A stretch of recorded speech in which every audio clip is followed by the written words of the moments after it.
¿Alguna vez nos hemos parado a pensar en la historia oculta que hay detrás de las cosas que usamos cada día? Bueno, pues hoy vamos a hacer precisamente eso. Nos vamos a convertir en una especie de detectives para desvelar la vida secreta de un producto, usando una técnica llamada análisis de ciclo de vida. A ver, pensemos en algo tan simple como una camiseta. Parece inofensiva, ¿verdad? La compramos, la usamos, pero ¿sabemos realmente cómo de verde es? ¿Cuál es su historia de verdad? Para encontrar la respuesta de verdad, hay que mirar mucho más allá de la etiqueta del precio o de la marca. Cada producto, da igual que sea una botella de agua o un coche, tiene una vida secreta. Un viaje medioambiental completísimo, desde su origen hasta su mismísimo final. Y aquí es donde entra en juego nuestra lupa de detective. La herramienta que usan los detectives ambientales se llama análisis de ciclo de vida, o ACV, para abreviar. Es una técnica, de hecho está estandarizada, que nos permite seguirle la pista a un producto durante todo su viaje. Vamos, como se suele decir, de la cuna a la tumba. Pero, un momento. Antes de ponernos el sombrero de detective, hay que entender una diferencia que es clave, la que hay entre aspecto e impacto. Es muy fácil. El aspecto es la causa, por ejemplo, el tipo de plástico que se usa para algo. Y el impacto es el efecto, o sea, la consecuencia que tiene usar ese plástico en el planeta. El ACV lo que hace es investigar las dos cosas, la causa y el efecto. Como en toda buena investigación, el ACV sigue 4 fases muy claras. Primero, hay que definir el caso. Después, toca salir a la calle a recoger las pruebas. Luego, nos vamos al laboratorio a analizar las pistas. Y por último, emitimos el veredicto final. Pues venga, ¡vamos a ello! Empezamos por la primera fase, la definición. Antes de ponerse a buscar pistas como locos, cualquier buen detective necesita saber qué está investigando exactamente. En esta fase se ponen las reglas del juego y se dibujan los límites del caso. Y aquí aparece el primer concepto clave, la unidad funcional. A ver, sé que suena un poco técnico, pero en realidad no es más que definir con muchísima precisión cuál es la misión del producto. Y para hacerlo bien, solo hay que responder a 4 preguntas. Volvamos a nuestra camiseta. ¿Qué estamos analizando exactamente? Una camiseta de talla M. Vale. ¿Cuánto se usa? Pues una vez por semana. ¿Cómo? Lavada a máquina, a 30 grados. ¿Y hasta cuándo? Pues durante una vida útil de 5 años. Todo esto junto, es nuestra unidad funcional, no solo una camiseta. ¿Y por qué es tan importante? Porque es la única forma de poder comparar productos de manera justa. Bien, ya tenemos la misión definida. Ahora necesitamos trazar el mapa de la investigación, lo que se llama los límites del sistema.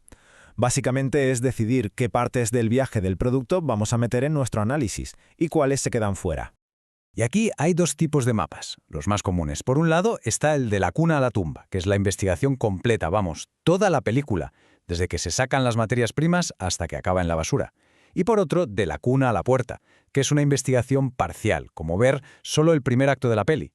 Se para justo en la puerta de la fábrica, antes de que el producto nos llegue. Perfecto. Con el caso definido y el mapa trazado, llega la segunda fase, el trabajo de campo. Es hora de arremangarse y recoger las pruebas. Esto se conoce como el análisis de inventario. Y esta fase es puro trabajo de detective, de los de libreta y boli. Consiste en crear una lista súper detallada de absolutamente todo lo que entra al sistema, como materiales o energía, y todo lo que sale, como emisiones o residuos, durante todo el viaje del producto.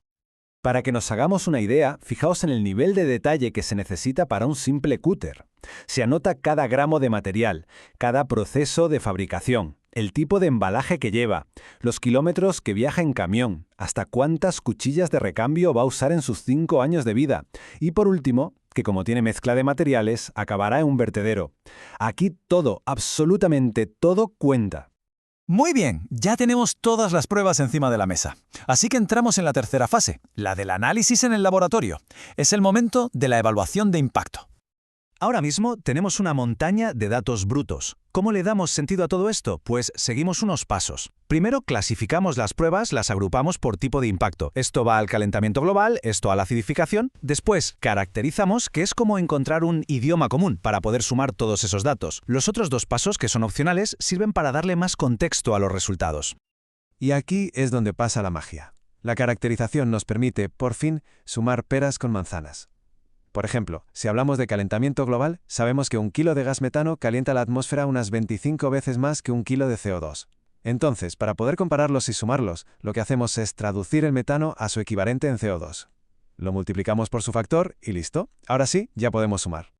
Y este tipo de análisis a menudo revela sorpresas, ¿eh? A ver, ¿quién diría que en una cafetera todo el proceso de fabricación solo supone el 25% de su impacto y la distribución apenas un 5%? Resulta que el verdadero punto caliente, el problemón, está en su fase de uso. El 70% de su huella ambiental viene de la energía que consume cada mañana para prepararnos el café. Con el análisis ya completo, llegamos al momento de la verdad, a la fase final, el veredicto. Es la hora de la interpretación de los resultados, porque el objetivo de todo este trabajo no es tener un informe lleno de gráficos y ya está. Para nada.